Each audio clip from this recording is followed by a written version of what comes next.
ลการดำเนินงานปี 2564 ผลประกอบการปี 2564 บริษัทมีกำไรสุทธิ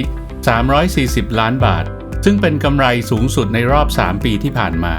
ถึงแม้ว่าจะมีวิกฤตโควิดจนทำให้ต้องปิดสาขาไปถึง 200 สาขาจากมาตรการล็อกดาวน์เข้มข้นในไตรมาสที่ 3 ของปี 2564 ทำให้ยอดขายของเราลดลงแต่เราก็สามารถพลิกฟื้นจากช่องทาง Delivery ที่เติบโตขึ้นมา 38% และยังมีมาตรการควบคุมค่าใช้จ่ายต่างๆการปรับโครงสร้างองค์กรที่ทำให้เราสามารถพลิกฟื้นกลับมาจนมีกำไรสุทธิ 340 ล้านบาทได้ส่วนของรายได้บริษัทมีรายได้รวมของกลุ่มธุรกิจจำนวน 4,817 ล้านบาทลดลงจากปีที่แล้ว 7.3%ทั้งนี้เนื่องจากสถานการณ์โควิด -19 ที่เลวร้ายยิ่งกว่าปีก่อนหน้าทำให้ต้องปิดสาขาภายในห้างสรรพสินค้าและไฮเปอร์มาร์เก็ตเป็นเวลากว่า 2 เดือนซึ่งส่งผลกระทบต่อรายได้เป็นอย่างมากแต่บริษัทยังสามารถชดเชยรายได้ที่หายไปจากรายได้จากช่องทาง Delivery ที่เพิ่มขึ้นกว่าปีก่อนถึง 38%ยอดขายในทำเลต่างๆที่ทำให้ลูกค้ามาใช้บริการได้อย่างสะดวกเช่นกลุ่มโรงพยาบาล Stand-alone และปั๊มน้ำมันที่ยังสามารถทำยอดขายได้ดีรวมถึงการสร้างยอดขายกลุ่มผลิตภัณฑ์ Frozen Food และ Frozen Cake ผ่านช่องทางร้านสะดวกซื้อซุปเปอร์มาร์เก็ตและไฮเปอร์มาร์เก็ตตลอดจนการรับจ้างผลิต OEM ส่วนของกำไรสุทธิปี 2564 มีมูลค่า 340 ล้านบาทเพิ่มขึ้น 157 ล้านบาทหรือเพิ่มขึ้น 86% จากปีก่อนถึงแม้ว่าบริษัทจะมีรายได้ลดลงไปกว่า 382 ล้านบาทก็ตามซึ่งเป็นยอดขายต่ำสุดในรอบ 3 ปีแต่เราก็สามารถทำกำไรได้สูงสุดในรอบ 3 ปีเช่นกันเป็นผลมาจากการปรับตัวเพื่อสู้วิกฤตโควิดในทุกๆด้านอย่างต่อเนื่องโดยมีไฮไลท์ 8 ข้อดังนี้ 1. เราได้สร้าง mindset ในการทำงานร่วมกันแบบยืดหยุ่นรวดเร็วและเน้นการสร้างคุณค่าและผลกำไรให้กับบริษัท 2. มีการตอบสนองความต้องการของลูกค้าเรื่อง value and convenience ทั้งในผลิตภัณฑ์และบริการ 3. สร้างยอดขายและ business model ใหม่ผ่านช่องทาง delivery เพื่อชดเชยรายได้ที่ขาดหายไปจากการรับประทานในร้าน 4. มีการออกผลิตภัณฑ์ใหม่ที่ตอบโจทย์ลูกค้าและสร้างกำไรขั้นต้นที่แข็งแรงเช่นเค้กนุ่มข้าวแช่และ daily cookie กับเค้กหลากรส 5. ได้ปิดสาขาที่ไม่ทำกำไร 6. มีการปรับโครงสร้างองค์กรและการบริหารจัดการ 7. ลดขั้นตอนการทำงานโดยใช้เทคโนโลยีเข้ามาช่วยและ 8. มีการควบคุมและบริหารค่าใช้จ่ายส่วนกลางอย่างต่อเนื่องส่วนของค่าใช้จ่ายในปี 2564 มีค่าใช้จ่ายในการขายและค่าใช้จ่ายในการบริหารจัดการหรือ SG&A ทั้งสิ้น 2,167 ล้านบาทลดลงจากปี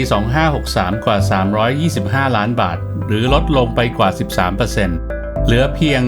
45% จากยอดขายซึ่งเป็นผลสืบเนื่องจากการบริหารจัดการลดต้นทุนและค่าใช้จ่ายคงที่ต่างๆอาทิเช่นค่าแรงค่าเช่าค่าใช้จ่ายส่วนกลางเป็นต้นส่วนของทรัพย์สินหนี้สินและส่วนของผู้ถือหุ้นและอัตราส่วนทางการเงินบริษัทมีสินทรัพย์รวมทั้งสิ้น 5,066 ล้านบาทลดลงจากปีก่อน 53 ล้านบาทหรือลดลง 1% ด้านหนี้สินรวมณสิ้นปี 2564 แสดงยอดเท่ากับ 2,450 ล้านบาทลดลงจากปีก่อน 274 ล้านบาทหรือลดลง 10%ส่วนของผู้ถือหุ้นณสิ้นปี 2564 แสดงยอดเท่ากับ 2,616 ล้านบาทเพิ่มขึ้น 221 ล้านบาทหรือเพิ่มขึ้น 9.2% จากปีก่อนอัตราผลตอบแทนต่อผู้ถือหุ้นหรือ ROE ในปี 2564 เพิ่มขึ้นจาก 7.55% เป็น 13.77% ซึ่งเพิ่มขึ้นเกือบเท่าตัวมีสาเหตุมาจากผลกำไรจากการดำเนินงานและมาตรการการควบคุมค่าใช้จ่ายอย่างต่อเนื่องขณะที่อัตราผลตอบแทนต่อสินทรัพย์หรือ ROA ในปี 2564 เพิ่มขึ้นจาก 6.46% เป็น 9.17%โดยเป็นผลมาจากการปิดร้านที่ไม่ทำกำไรและลงทุนใน business model ใหม่คือ Delta และ Bakery Mart ในปีนี้บริษัทได้วางแผนที่จะมุ่งไปข้างหน้าอย่างเข้มแข็งและสร้างสรรค์โดยคำนึงถึงปัจจัยความเสี่ยงต่างๆที่เกิดขึ้นทั้งภายในประเทศและต่างประเทศอาทิค่าเงินเฟ้อการขึ้นราคาของวัตถุดิบ สงครามรัสเซียยูเครนที่ยังไม่สงบส่งผลให้ราคาน้ำมันปรับตัวเพิ่มขึ้น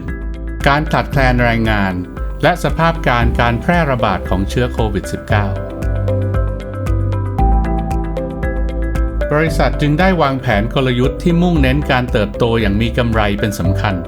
โดยมีเสาหลักคือการเพิ่มยอดขายช่องทาง Delivery